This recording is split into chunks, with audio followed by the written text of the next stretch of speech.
In this recording, Toteras addresses modern mythologists, cowards, and his distrust of both science and the news while exploring the horror of seeing your wife in the arms of someone else. I think what's taken place is our abilities to see things that are taking place. We're trying to see things that are taking place at the immediate. We're not looking anymore as to how things were once. What the mythologists have tried to do is they try to bring us back to a certain period where man was governing himself with social religious stories. Stories that had to do with mighty men, stories that had to do with great mortals. Achilles, most of the Athenian youth wanted to become like him.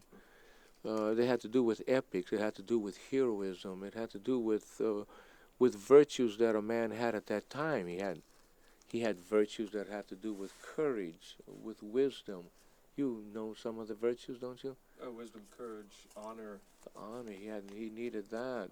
Temperance or sure, he had to have that. But you see, in modern times, these things aren't required because courage in modern times, he who runs away lives to fight another day. The coward is a man who contemplates, evaluates his options, and picks the best option for him. So I mean, the attitude of courage is what? A medal that's handed to you, worth maybe at the pawn shop, the guy says a couple of bucks. Hey, so what? Valor rated by soldier to soldier, not society to soldier. There's a difference, isn't there? It's the army that gives you the 4 activities that you've done. It's not the populace doesn't give it to you. When you come back, you just move along, fit into the crowd, and get on with the crowd. I don't intend to leave the area that I'm talking about. I'm talking about patterns, civilization. I'm talking about objectivity in civilization. I'm talking about impersonality in civilization. Because civilization is really an extension of a human need to the point that it becomes, it seems, greater than the human need. Like you can build a building and go up the elevator and jump out the building that was built by man and kill yourself. You create objectively one of the factors of your own destruction. Can man survive with these big megaliths that are sticking out of the earth? He said, no, there's no way in the world in the future he could support that kind of building, because what it is it's really an archaic type of thinking. They've stacked things on top of each other, and like the Tower of Babylon. The Tower of Babylon was built like that. That whole thought of stacking brick on top of brick and building height out of it, it goes back into the ziggurats of the Babylonians, where architecturally they started building things going up, and of course they didn't understand the pressures that were applied to the external walls. And some of these buildings would go up like the Tower of Babel till it caves in. The Egyptians solved it by weight. They would have blocks that weighed 3 to 4 tons and put them up there. Weight kept it there, not cement or things that adhere to each other. There is no DAP glue in between them joints. There's no mortar joints. Things are laid on top of each other. And by weight, it'll stay there. Tremendous amount of weight. In an area that hasn't registered much earth movement in thousands of years. So that might be something that keeps them still going. But man has still continued with that same type of thinking. Stacking on top of... Stacking up. So now he considers himself the same way. He considers himself as information packages that are stacked on top of each other. Put in and out programs. Yeah, programmed. 12 cassettes most of these thoughts have to them. There's 12 movements to it. It's limited to 12. Why 12? I don't know. It seems like 12 works better because you can make multiples. You can make 8, one group of 4, 4, 4, right? It's almost a holy number, too. Yeah, it's 4s. 4s seem to work better. There's mathematical reasons why 4s work better. We'll have to look at some of these reasons. But it seems like modern man modern man has selected now for his virtues things that will allow him, will allow him to see the patterns that lay within him. Because he knows the following. He knows that one of his information packs that are stacked on top of each other, he can pull out and put another one in there and get totally different results when all the information packs go online with a mainframe. So I mean, as you see man looking at himself now as an information package, and he works from information, and he works from inbound and data selection and data storage. When you see man working like that, you're starting to realize that his potential hasn't even been seen. I mean, his ultimate potential. Because if this is true, if man does function like that, then it would be a matter of new type of teaching that would develop this into a super teaching plus certain drugs that enchants memories. There's drugs that now that we have that enchants memories. They're giving them experimentally to memory loss patients. They're giving them to older people who are suffering from. See, what happens is, it seems like as you grow older, Mother Nature makes it easy for you to die, and she gets you to the point that you forget to eat, you forget to do things. You just don't do them because you don't register the need anymore. You know, something is not registering chemically. Something is not bringing the information where it needs to go. Something is doing something, and no one really knows what it is.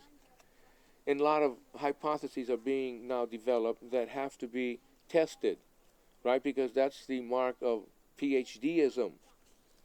See, PhDism really means that the things that I say have been tested and tried, but it's not true. Nothing that comes out of your mouth has been tested. They're words. They're not the thing. What thing was tested? Then you would have to give me all the results of that test, but I'm not interested in the results of that test. I've lost now what it was that you were talking to me about when you showed me the results of the test.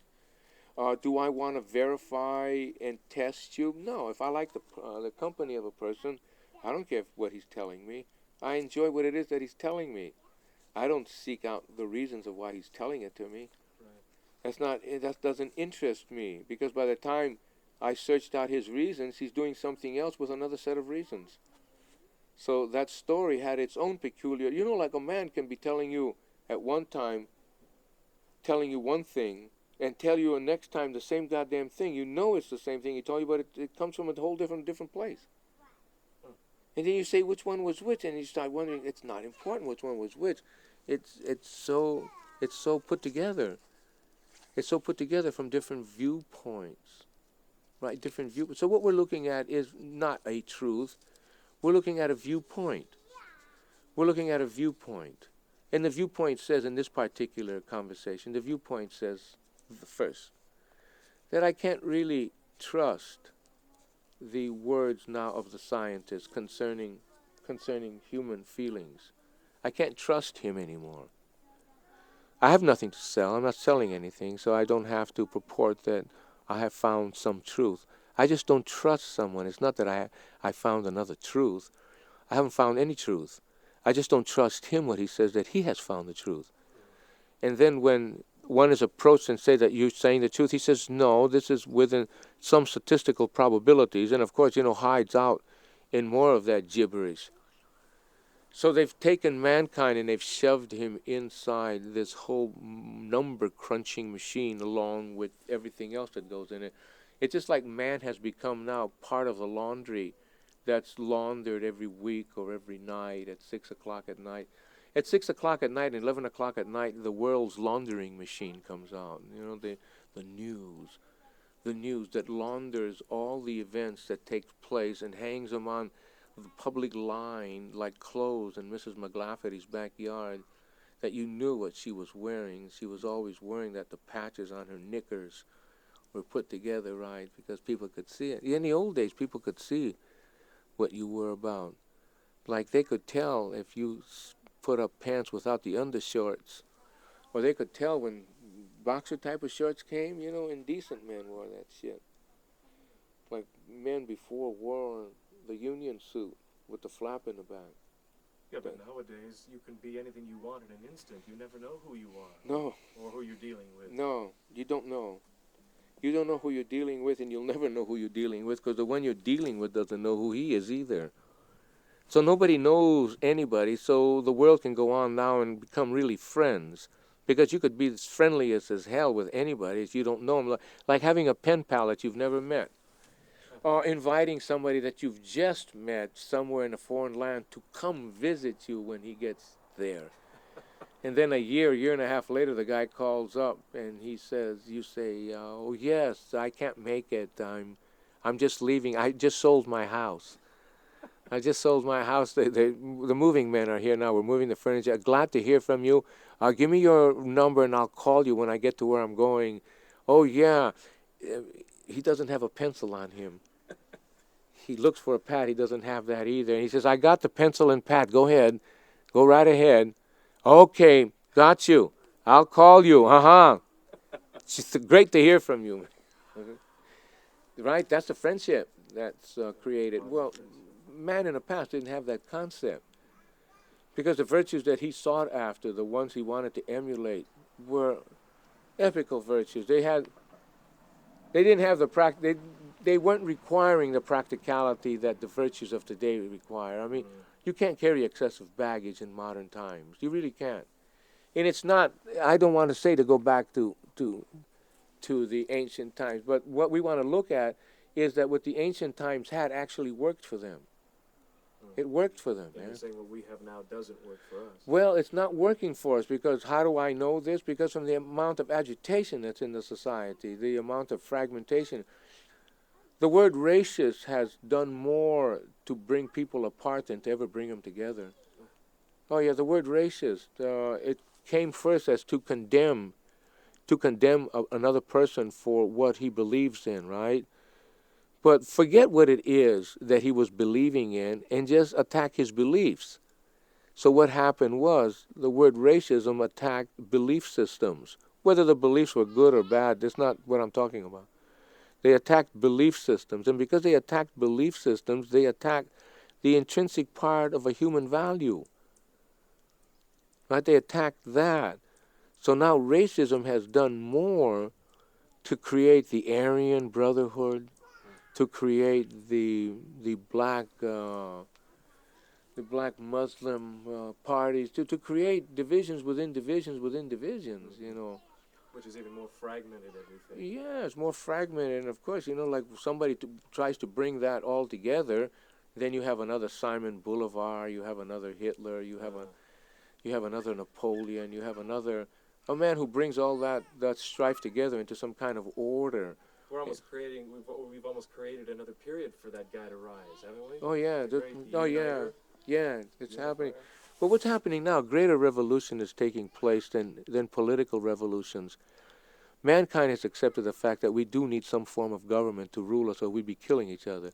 Mankind has accepted that we need a police force because we're so big that everybody's value systems is not the same amongst 2 or 3 million people, right? I mean, there is divergence, especially when you have so many mixtures of cultures in one place. I don't know if it's fair to make a parallel to Rome and Roman history, whether that would be appropriate. Rome had collected amongst the world all types of races and cultures and peoples, and it brought them. A lot of them were in Rome. Rome was big, million and a half. Some estimate even at 2 million people. Rome was at its height. So you have problems in there. You have police. The legionnaires were even used as policemen in Rome. So I mean, you have social urban problems when you put people together of divergent groups and divergent races.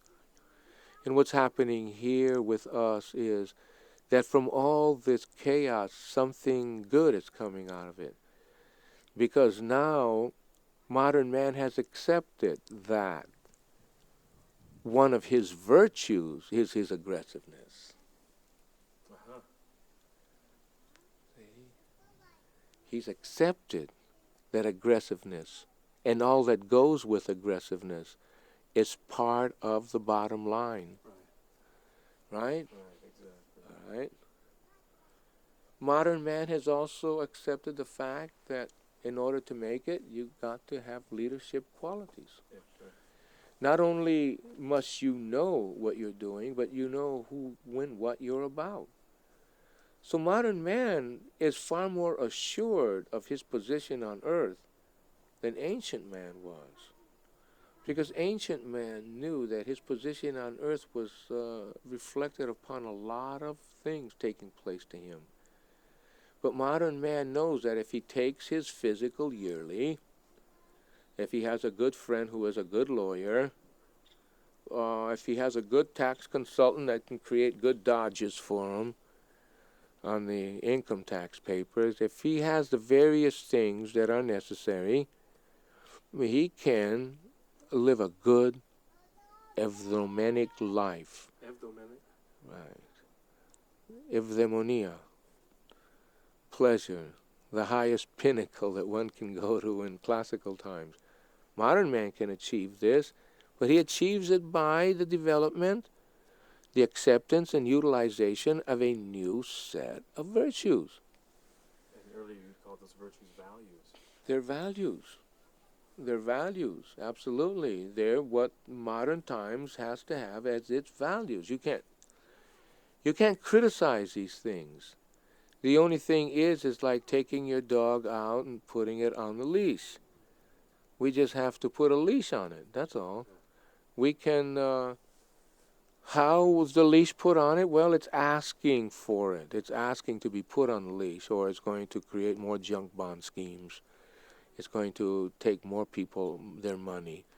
I've heard a heart-rendering of an old woman who was at the Keating trial, the SNL, 92-year-old woman screaming, "How can I live? He took all my money. How can I live? He took all my money." He swindled. But to him it wasn't a swindle. To him it was a deal it was the same thing that generals plan out the battles and soldiers fight them. General is not at the battle, man. He's planned it out. He's sitting back there figuring what happens if things take a reversal.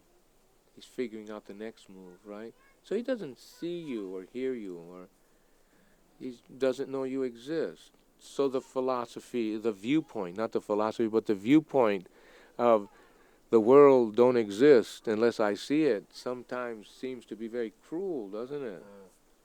Seems to be very cruel. Like, you're the general, battles are raging, you don't feel them, you don't see them. You're somewhere else planning the next maneuver. Meanwhile, fine. Millions are being slaughtered. Meanwhile, the smell and the stench of a battlefield, the smell of blood with cordite, all these things. Cordite. Cordite, the smell that comes from the burning of black powder. Cordite, man. That's awful. That's a stink. That flashes, the gases that come out of artillery pieces and machine guns and rifles and pistols and all these goddamn things. And the smell, when in them days they didn't have rockets, the smell of rocket fuel. You know, gasoline, diesel, all this shit, man. And the smell of blood mixed with that.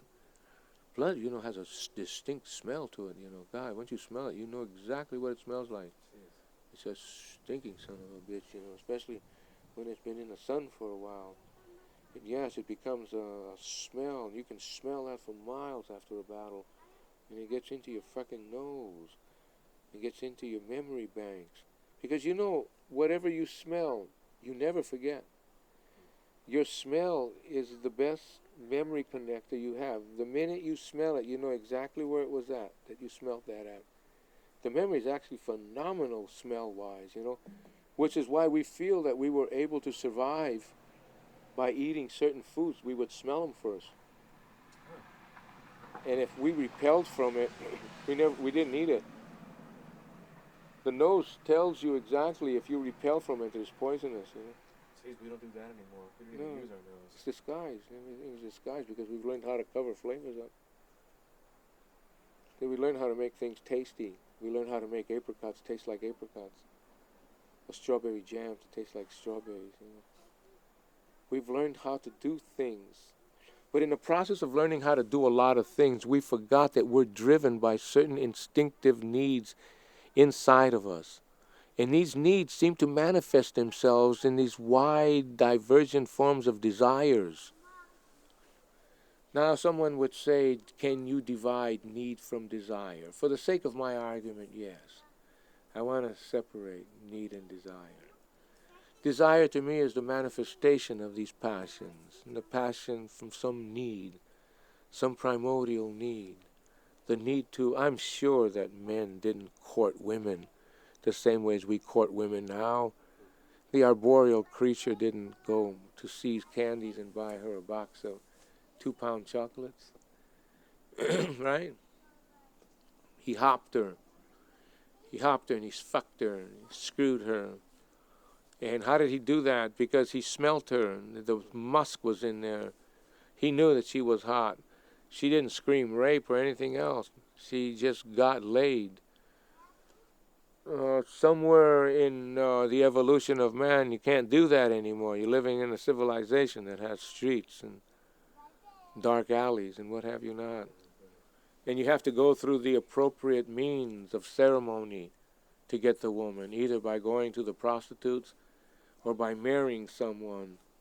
So most men not wanting to go to prostitutes, either feeling shy or squeamish, married. Not that they wanted to marry, they married. Maybe to have a woman take care of the mother. Yeah, a lot of men got married for that reason, to have some woman in the house to take care of his mother, you know. So there was sort of a built-in social policy. Dowries. There's ceremonies that are created, needs that are created socially, that men are getting married. They're just not getting married for sex or the procreation of the race. The procreation took place when that guy hopped on her. That's all procreation is interested in. Procreation don't give a shit if you do it in a house or in the backyard or in the barn. Procreation is not concerned with desire. No, it's only a need. Yeah, it's a need. The desire is something that's in my conversation. Somebody might show up with a better argument, and then that's the end of my argument. Right? It really doesn't make any difference, because I'm not purporting that anything that I say has of any truth to it whatsoever. It's pure opinion and speculation, isn't it? It's the juggling of literature about. It's the juggling of tidbits of information. It's the juggling about in order to bring about some form of coherency. The point that I was making is that these are patterns in people that we don't recognize. Like the patterns that take place in the attraction must be certain patterns that must take place in the disattraction, in the breaking apart. Like there's certain patterns that must take place in tumescence, and there's certain patterns that take place in detumescence. There's certain things that become unified at a certain point and then go on and become their own thing again. They come apart. Fulfilling itself with the experience of the thing it came together in that state of unity and moving on into some other cosmic chance or random coming togetherness. Random coming togetherness, you know what I mean? But something that's always moving. Oh yeah, it's a constant motion. Question, does it come back and repeat itself again? Or does it keep going into a straight line? If we're saying that the universe is curved, it'll reappear again, right? Even if it went out into a straight line. I mean, there would be no way of saying yes, it will go on to a straight line, or yes, it will repeat itself. Oh yes, this and oh yes, that. This is not my argument. My argument is not to the future, whether the thing can come back again like a boomerang or go out into infinity. That's not my concern. My concern is not even the moment. My concern is just previous to the moment. When I say that I examine my world from the classical times, I'm just examining 1/1,000,000th of a second previous to this moment.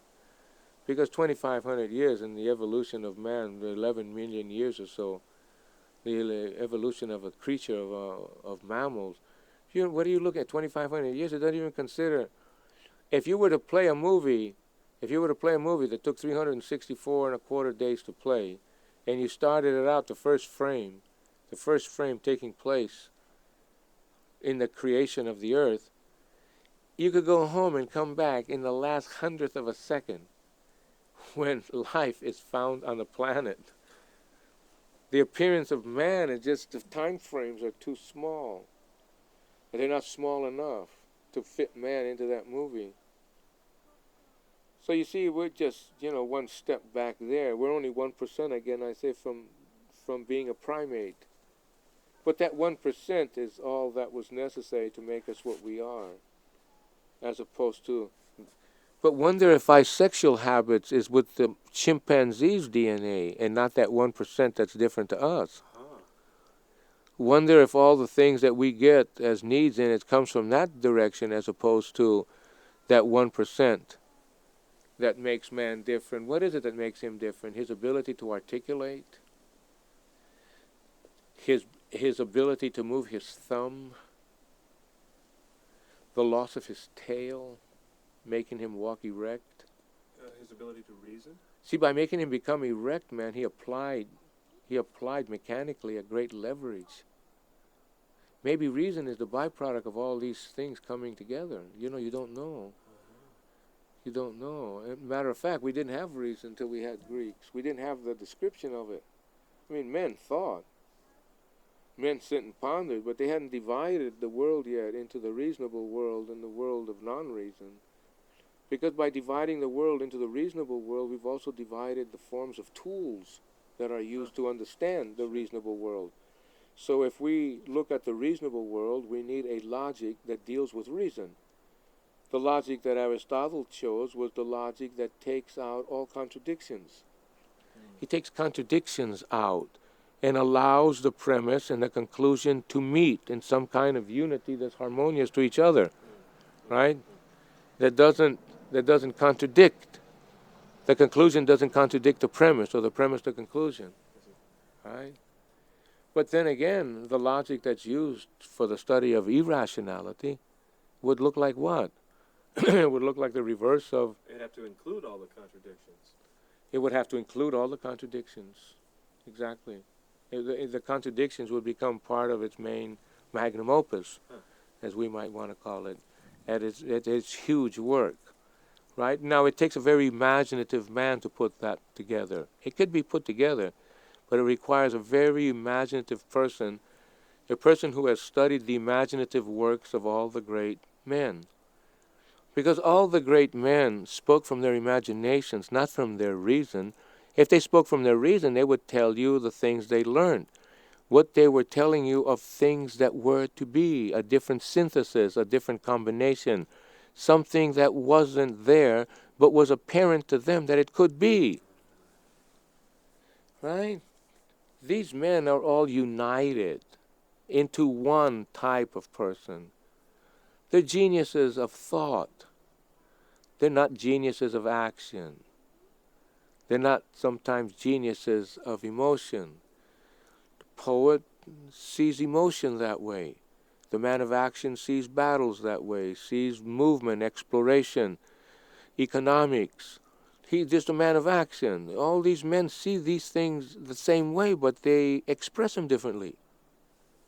There is no difference between a beautiful economic plan and, let's say, a beautiful chess move.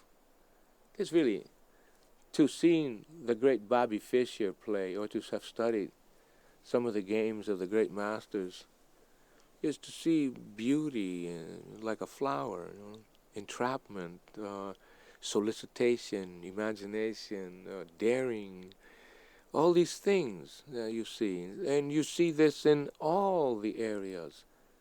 A great poem written, you see great daring. I mean, what made Shakespeare great was his daringness.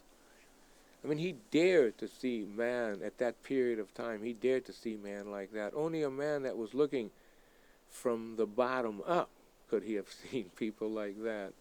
Not a man looking from the top down. So he took a chance that all those behind him or ahead of him would call him a man of the street.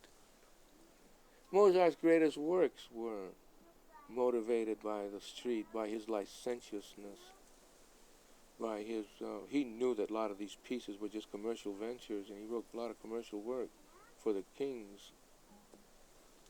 But his great work was where he didn't give a shit no more. Well, he reached it at the age of about 30. And some have to wait a lifetime, you know. That's what made him a genius. That his flair wouldn't have been anything if it was an old man. It was that he was young, that flair, that breaking of precedent, that recombination of chord structures that were just not used. New sound, just like the rock musicians came in with new sounds, you know, new ways of playing a chord. When you hooked it up to electricity, that chord could go on for minutes, you know. So what does a chord sound like 5 minutes from now? You ever stop to think of that? See, it's all connected, isn't it? It's all connected. And yet, we don't want to look at coming apart as a phenomenon that is inherent into the patterns of creation themselves. We don't want to see that. We think that if we extol our virtues as men, if we do this, this, and that the female will somehow or other see and validate us, as the word now goes, accept us, and we will be her loving man. She will understand if I fall in love, not seriously, merely touching, merely hugging, merely kissing, exploring each other's vitalities, exploring each other's individuality. But not their weaknesses or No. their backward going. No. No, that's not even to be considered. There's no systems to consider that. They're coming apart. Yeah, see, there's no systems. There's no systems in our systems for things to come apart. There's only systems telling you how to get it together or how to achieve. There's no systems that tell you how to disachieve. How to disachieve. You understand?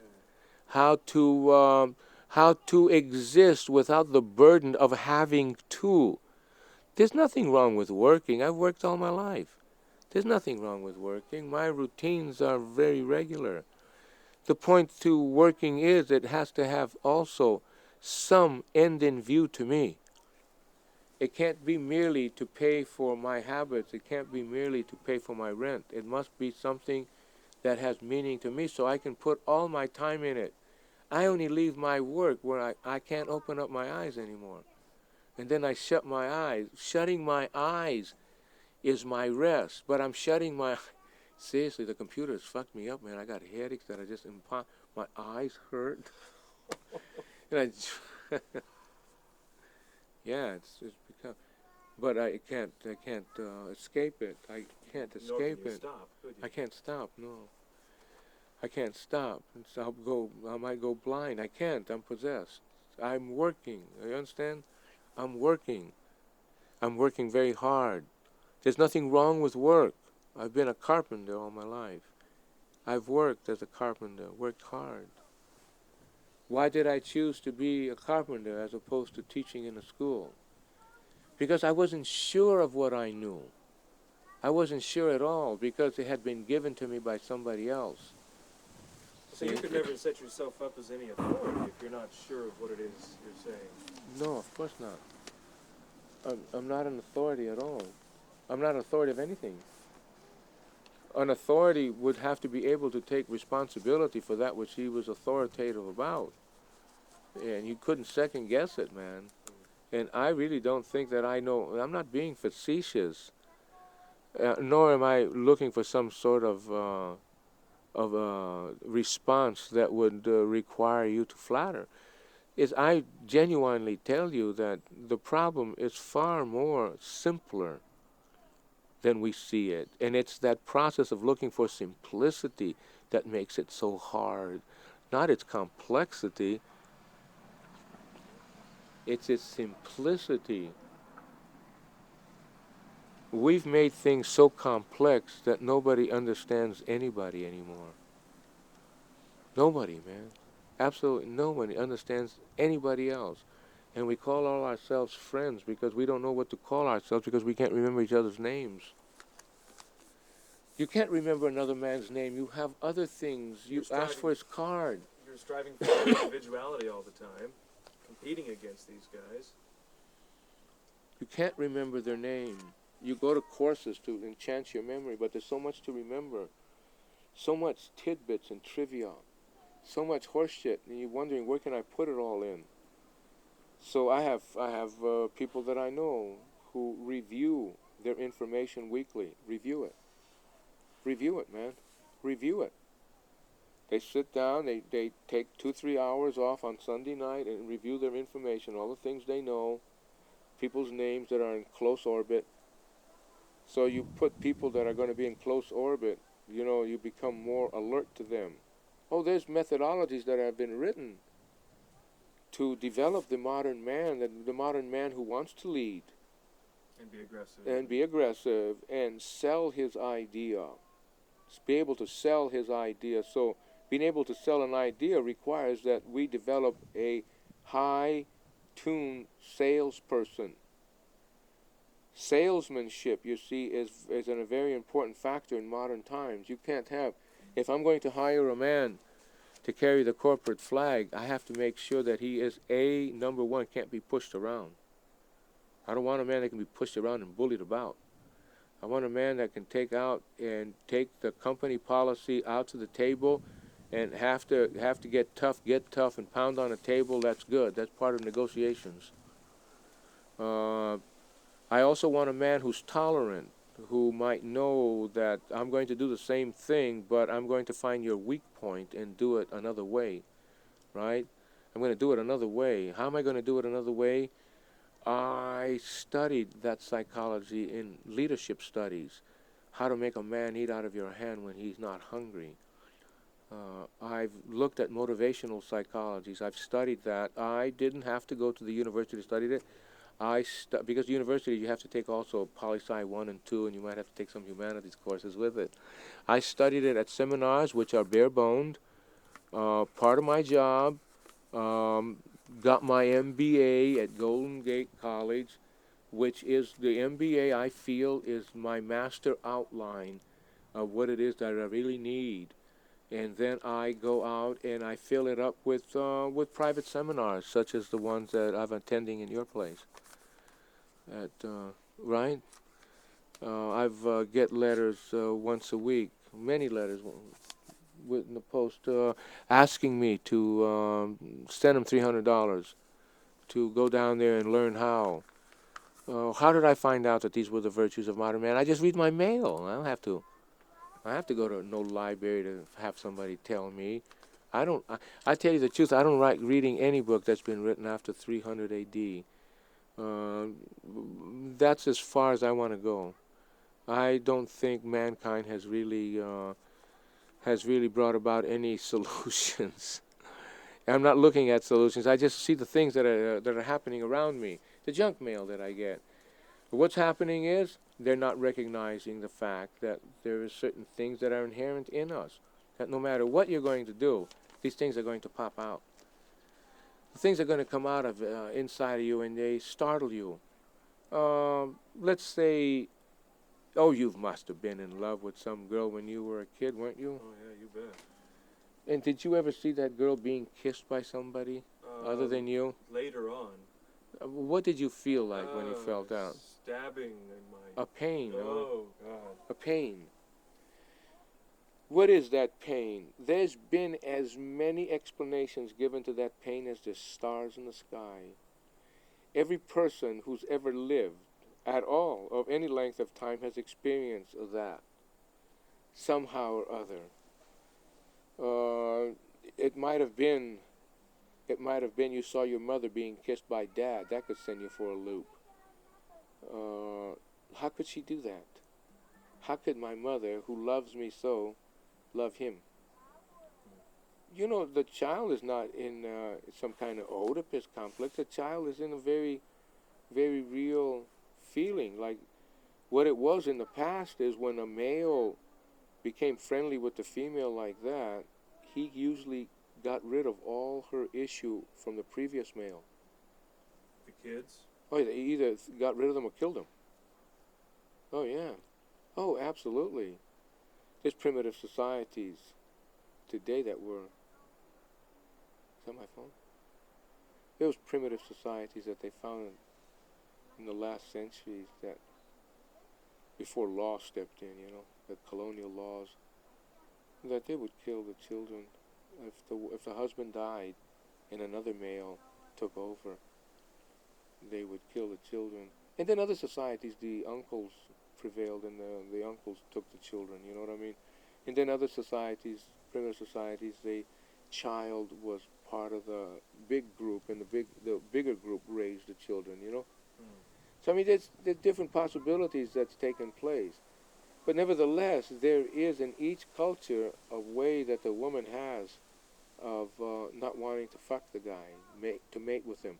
Now you take a society that advocates polygamy, and the man has 10, 15 wives. Well, he gets to that wife whenever. He might go a whole year and not get to any of the 14 wives and just have one. But what happens at that point is that women must feel a sense of perversion, a sense of something like lesbos, a creation of a feminine sexual expression, right? And this must have taken place in the past. These things have taken place and are imbued in us already. Some societies evoke it. Other societies repress it. And here you have a society now that's breaking its ceremonies of being together. Women leaving their husbands, leaving their families. It might be that the patterns now are starting to become more manifest as we're allowing them to be. We're allowing things to come from within us now, man. We're allowing feelings to come out of us. It isn't the relationships I've had with my mother or the relationships I had with my father. Or these, of course, they have something to do with the way I see the world. I mean, if one has beaten you, you see the world more aggressive. No, this is not the point I'm raising. I'm raising as the inhibitions that have been placed on us by a high order of civilization, as these inhibitions are being stripped away as just bad karma, that which is in there is being allowed to come forward, being allowed to come out. And women are getting up and leaving somebody. You don't know when it was. You don't know when it was that it started coming apart. You don't know. And then again, you might not know when it was that you fell in love with her. Right. And there could be these two things. I don't know when it is that I fell in love with her, but I know when it is I'm coming apart with her. Or I knew when I fell in love with her, the minute I saw her, but I don't know when it started to come apart. Right? When did you start coming apart? Are you in the process now of coming apart from your woman? Are you in that process? Do you know if you're in that process? I do not know. It doesn't feel like I am. You know what I'm saying? Right. It doesn't feel like I am. But it could be, right? 6 months down the road, I look back and say it was then that it was coming apart. Or Did you know when you fell in love with her? Yeah, actually, it was almost love at first sight, man. The first look across the room. See, there you are. See, the equation worked. Yeah, the equation does work.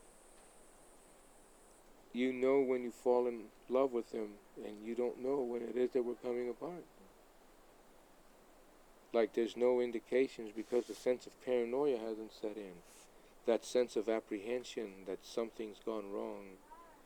That her arguments, I'm not hearing what she's saying. I think I understand what she's saying. She's complaining. See, like no woman has been around me that hadn't had the sense of temporary existence. Temporary existence, man. I live in a temporary existence. I do nothing and therefore do everything by doing nothing, right? Do nothing, man.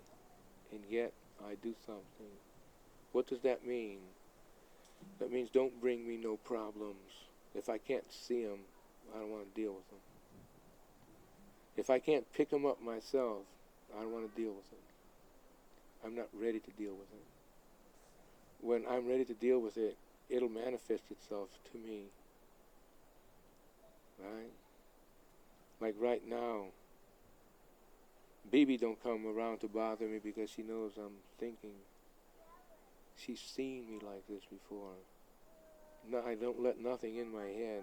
Anything can happen. It comes in for a few minutes, and it leaves. What am I doing? Is this some kind of training? No, I'm just allowing myself to do that. You understand? I'm allowing myself to do that. I'm becoming a sense of incoherency to myself. I'm incoherent to myself. I'm not aware of the things that I do. So I don't do many things. I do a few things only, because if I took this sense of stupidity that I have beyond the things that I do, I'd get run over, man. I'd get run over. A truck would run me over. I was thinking, this is no kidding, I was in thought. And I walked in front of a bus and Chester pulled me out of it in England. It was snowing and I jumped. And as I jumped, I took the next step over the snowbank. It was about 4:30 in the morning, dark. Bus coming. And I took a jump across this slough.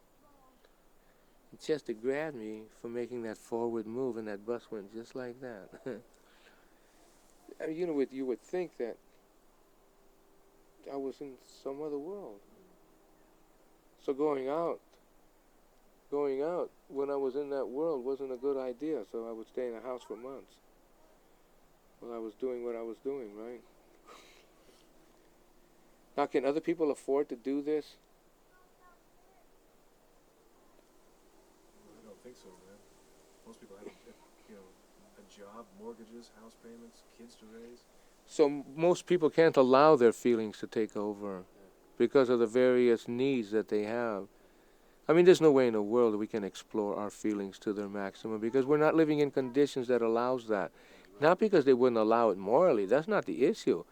Allow it to become economically. How do you one do that? I mean, I couldn't go to a job and have the boss look at me at a cross way. That upset my day. I mean, why do you want to look at me like that? You have problems when you see me. He's the one that's angry, right? And I don't want to become part of his problems about me. I'm too sharp to understand that it's time to get the hell out of there. So if I look at the guy I'm working for and I don't like the way he's walking toward me or anything like that, I leave. I don't want to find out what he wants to tell me. Let him call me up. I don't want to look at him, right? So that means that, the jobs are on conditions that are like you. That are like you. Sure. Huh? I understand. Yeah. I mean, that I like the person that I'm going to deal with.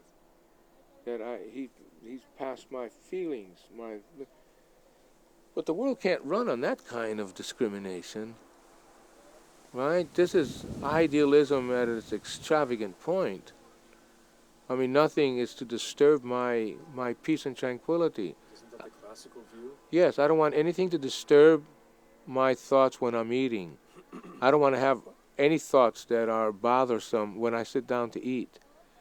When I sit down to eat, I want to think only of food. I don't want to have any conversation at all. I just want to moan and groan about the deliciousness of the food. And when I finish, I want to spend time burping, passing gas, just feeling that food bubbling in my stomach. And then I might doze off. And then some good weed. And some whatever is necessary. And then that's what goes on. This might take a whole day. I don't want to have to get up and go somewhere, go to work. I don't want people around me that have watches that remind me that all this is coming to an end quickly. When I was a kid, I used to hate too much pleasure because I knew it would come to an end. Right? So when there was too much pleasure, I didn't become too exuberant in it. Because I knew it would come to an end, because I wanted pleasure all the time. I don't want to feel pain of any form or sort. I don't want mental pain. I don't want physical pain. I don't want emotional pain. I don't want economic pain. I don't want these pains. But because I don't want them, it denies me the fact of modern virtues. I want to escape from them. And my attitudes are the attitudes of escapists, people who want to escape it, instead of confronting it and becoming part of it and with it. The man of the future is the one that can surmount the problems that a person like me has. There is no way I can surmount it and become that. I can't become aggressive. It's not my nature. I'm not aggressive. I don't like competing. If you want to take it, I don't give a shit. I don't care. I genuinely don't care. I can't involve myself in a competitive world. I don't like the thought of leading anybody anywhere because I might be daydreaming and go off the side of a cliff. They're having fun here. So leadership is not in my hands. I have all these lacks that are in me that I can't really become part of the modern movement. Eventually, I imagine that I will be thrown into the street from an inability to earn a living. Mm-hmm. And I'll be in the street, learning, seeing, feeling the life of the street. Where will this lead to? Jesus, I hate to think of it. It's very aggressive out there, you know. There's another form of aggression in the street that's very, very real aggressiveness. On the upper part, you can get wiped out economically, but on the lower part, you get knocked out of your life. Yeah. You know, they take what you might have, just a pair of shoes, man. They'll beat you to death for a pair of shoes. Being homeless and dealing with the weather is not the problem, you know. Being homeless and dealing with the people that are there is the problem. Because as you become homeless, the more homeless you become, the more of an animal you're becoming. You're becoming less of a human, you know. I mean, you start roaming in garbage cans and fighting with the dogs and the rats as to who gets that piece of food that's in there. So, you know, you're becoming extremely aggressive, but in another way, you're becoming aggressive for the barest necessities of life. Gee, the ancient Greeks knew that the nobility of a man could be lost in 7 days of hunger. The nobility of the man can be lost in 7 days of hunger. Oh, yeah. Oh, sure. You would start trying to find food. Mm-hmm. I mean, even Christ didn't suffer that long, you know. He put him on the cross and he suffered as long as suffering was. It wasn't the kind of suffering that the Greek gods gave. I think the Greek gods gave Sisyphus through eternity. He used to push that stone and never get no sense of achievement at all. Never get the satisfaction of completion, the thought that a job was well done. The myth of Sisyphus is modern man. The myth of Sisyphus is modern man. He pushes that stone until the point where he doesn't even know why he's pushing it anymore. All he knows is he's got to push it up to that point, and then it comes right back down, and that morning he starts doing the same thing again. And the only pleasure that he has is in that 1 second between pushing it, going up the hill, and waiting for it to come down, where he starts all over again. And the effort of pushing it there is far greater than what it takes for it to come back down. To come down, and the satisfaction and dissatisfaction of watching it. I mean, you see, modern man is caught into other things other than just that he doesn't have. He's trying. Modern man is desperately trying to revive classical virtues. Whether it's this Ramboism that the whole country went through is trying to find classical virtues. The Roman soldier, the Roman legions came back from where? From Persia. Yes. The Roman legions came back carrying with them criminals. That's what the Romans did. They brought back. When Scipio went down after Hannibal, he wanted Hannibal in a cage, brought back to Rome, and he was looking for him. Hannibal wasn't going to give him that pleasure. But he wanted to bring him in. Nero wanted Seneca brought in, and goddamn him, brought in front of him. Seneca beat him to it. He committed suicide. Oh, that Rome, man, wanted to make spectacles, just like we do here. Yeah. Wanted to make, all great empires need spectacles. All of them do. Because empire is just a great myth that you have to keep alive. It's a great myth that you're great. But to be great, it takes a lot of energy, man. It takes a lot of effort. And that effort, all of a sudden, the population loses that effort. It loses that steam that it has for it. And they want things to go back again the way they were. And the Romans lost that steam they had. like we're starting to lose that steam. Sure we are. And we want classical virtues. You can't. You can't go back to another period in time. You can imaginatively, but you can't go back to it in fact. You're stuck here. Like if you brought a Roman to now, what would he recognize? He's hardly anything. He'd recognize female and male, wouldn't he? Yeah. Trees, maybe. The sky. female sexual organ hasn't changed. Does she look like the female did then? More or less, yeah. The Roman women painted themselves up a lot, painted their eyes. They took that from the Egyptian women. Became a big fad, man, you know. You take a look at a certain period in Roman architecture and it's starting to look like Art Deco because of the Egyptian influence. A lot of post and lintel constructions taking place. Women are starting to look like, you know, painting their eyes, using Egyptian dyes. Became a very popular thing at that time, Egyptian dyes for painting up your face. They started learning about these sexual cults, and these things are being brought into Rome, man. It's curiosities, and women are joining these cults, Roman women, and they're not going home at night. If you could manipulate it, this goes into the subjects of magic. If you could manipulate it, because if I have hopes for something, and who I have to manipulate somebody. I have to manipulate a god by sacrifices. I have to manipulate somebody. You just can't have hope in absenteeum.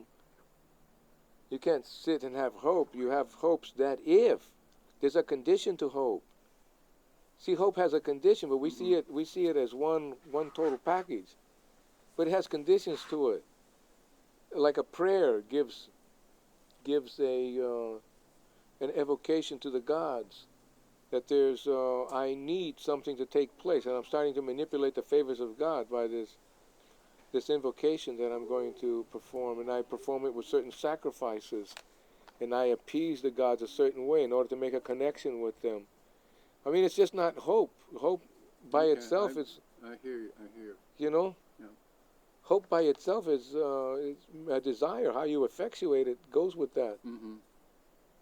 Like modern man, being more practical, realizes that hope is a speculative, maybe theological argument, and puts it in its proper perspective immediately. Makes it an advertising tool. Ties it into ties hope into a lot of the fears that people have. Alarm systems, you know, it's materializing it in the other way. You know, if you hope for a good life, do the following. Like these people that are selling these men's groups things, these people are selling hopes. And True. yeah. It's the ultimate mind fuck. Oh yeah, it's the oldest mind fuck. That's why it was at the bottom of her box. Yeah, right. As the biggest. Yeah. Oh wow. Oh yeah, hope is the thing that they're selling today. Hope for a new order, hope for a great America again, hope for eternity, hope for immortality, hope for forever beauty. Being young, continuously. Oh yeah, Ponce de Leon was hoping that he'd find that fountain of youth, in Florida. He was hoping. Hope goes both ways, right? They can sell you hope. They can make you want hope. Like some people have lost hope, and there's people that sell them just packages of hope.